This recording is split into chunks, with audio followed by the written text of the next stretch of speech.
before you paddle out there, you want to know how often the sets are coming in, how big the sets are, and where they break first and where they break last. So as the sets start to break, I'm looking for where they break first and where they break last. So if you know that wind creates waves, and you have a wind average and gusts of wind, and it's the gusts of wind that bring in the bigger sets. So if there was a hurricane coming in, they'd say tomorrow you're going to have winds of 85 mile an hour with gusts of up to 120 mile an hour. And it's those gusts of wind that create the sets. So before you go out there, what you want to think is, you imagine this is the aerial view of your shoreline, and you've got your waves coming into the shoreline. Your waves are going to break on build-ups of sand, what we call sandbanks. Well, as the waves break on these sandbanks, they'll displace water, and that water has to get back out to sea, and it will go down the beach or up the beach looking for gaps back out through these sandbanks.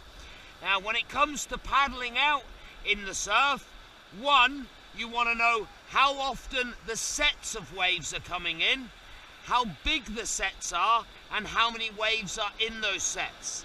The next thing you want to know is where the waves are breaking first, which in this case would be here, here, and here, and where they're breaking last, which would be the deeper water, which would be here, here, here, and here.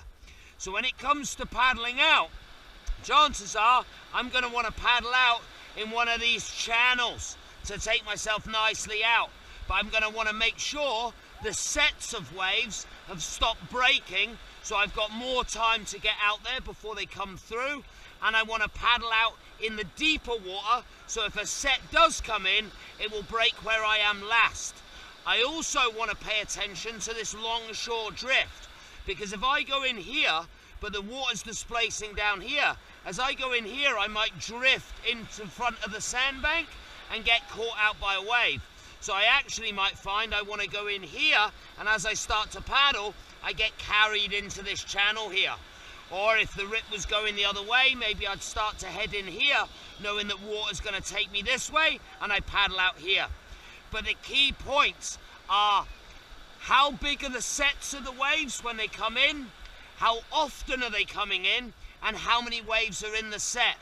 And the second part to this is knowing where the waves are breaking first and where they're breaking last. Top tips for paddling out.